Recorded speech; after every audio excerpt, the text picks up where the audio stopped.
The interesting thing for this cycle is the 100 Bitcoin to 1,000 Bitcoin strata, and that's the kind of high net worth individuals and the smallish hedge funds.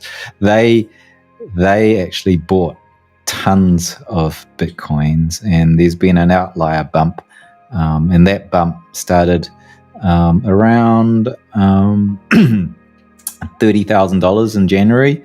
It was let me zoom in. I think okay. So that bump we saw with dolphins and sharks, 100 Bitcoins upwards, but not the whales, that started to climb after Tesla started buying Bitcoin.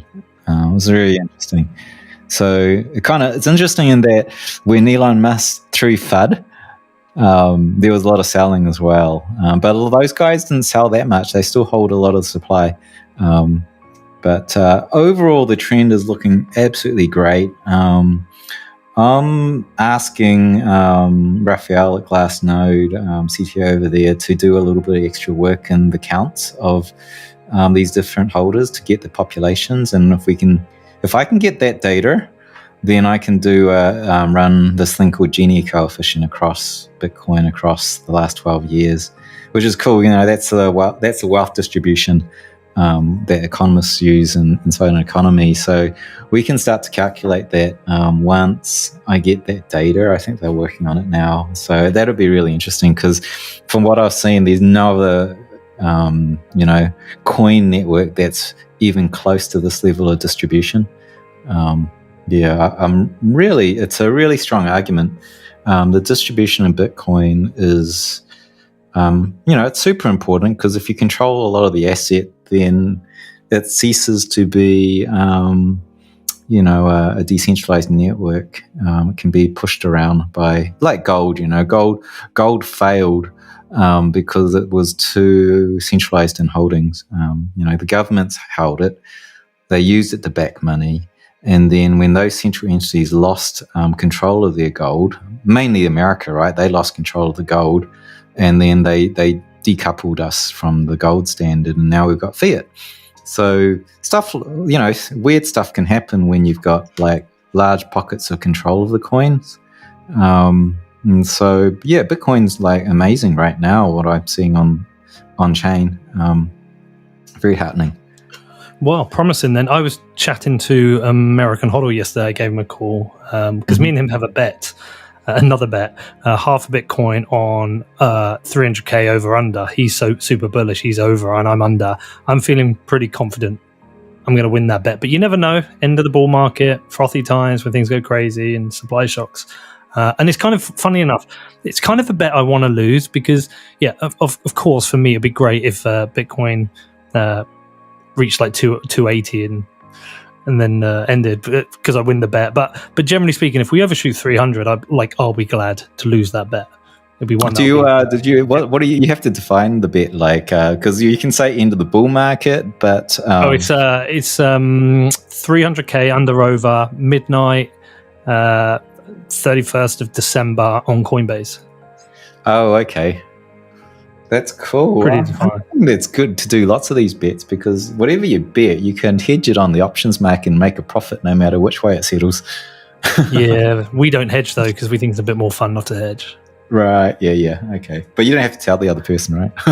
I know. But I think me and him are going to just keep making these stupid bets. And he was laughing. He was like, I'm going to probably end up giving you like 5 Bitcoin over the next few years. I was like, if you keep making these bets you will. So, but I'm bullish. It's better to bet on the negative, because if you lose the bet, you're always going to be like happy. But either way, you're happy. Yeah. Well, so I was talking to my son about this. He was like, "What's going to happen this year?" I think I tell you who's pretty good at predictions is Pantera, and I think they've got it topping out about 115, 120. I do think 100 will be some weird psychological battle, because I think there's some people who might be like, "Oh, if I sell 10 Bitcoin, I'll have $1 million, yada yada. I'll be a millionaire." And I think that, for just a number of reasons, will be a psychological battle. I could be wrong. We could just fly through it. I mean, remember 10K in 2017? We flew through it. It's absolutely possible. I think that Pantera, didn't they use the stock to flow ratio as their prediction? I don't know. I just got a chart in my email, but I'm thinking it's somewhere between 150 myself. I don't know if you're still thinking 300 is possible, but I'm like 150.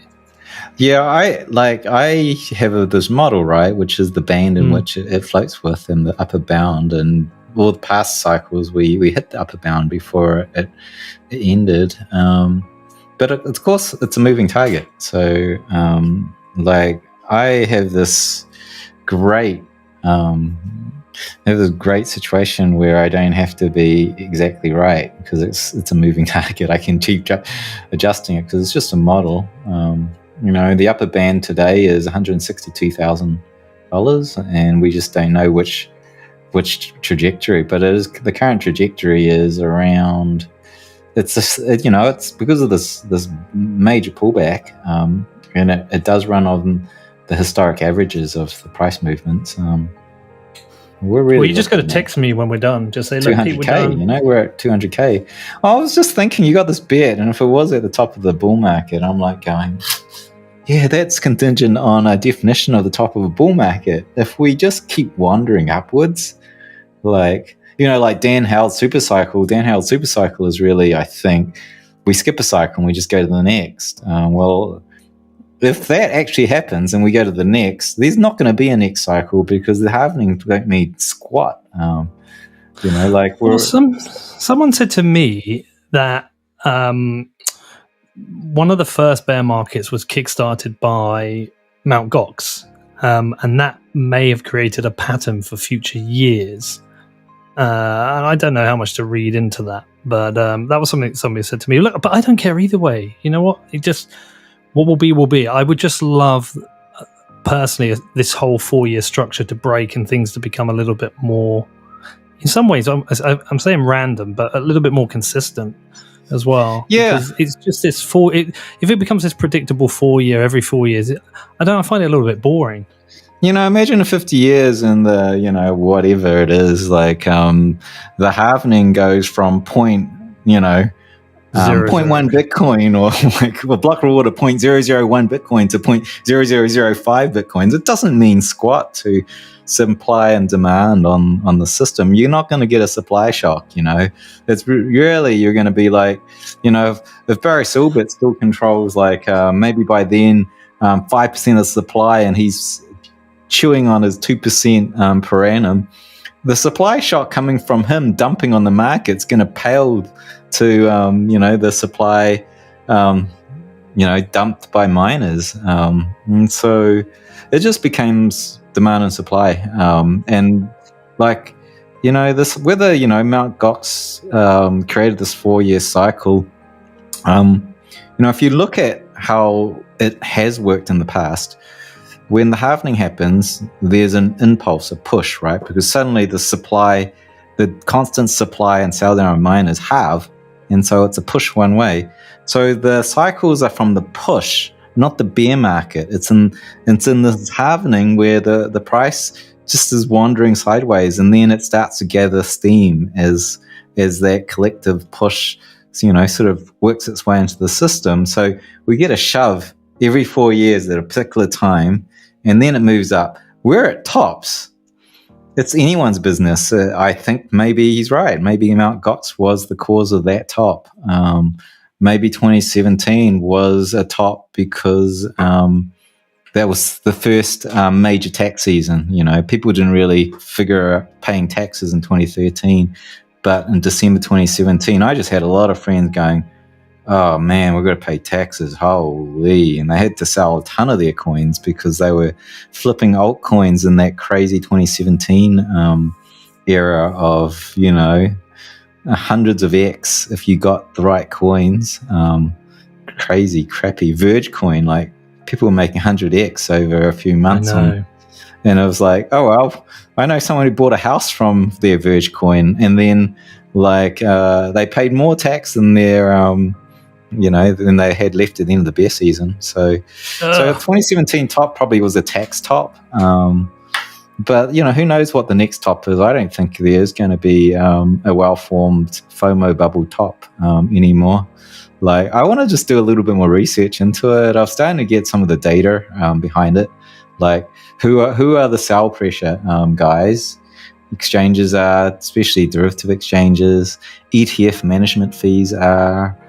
Miners are. We just have to get all of that together and then start to look at how those movements wander and how it compares to this 4-year sort of halvening drop. And I really think it's a minimal thing now. So Things are it'll be changing, really man. interesting to see.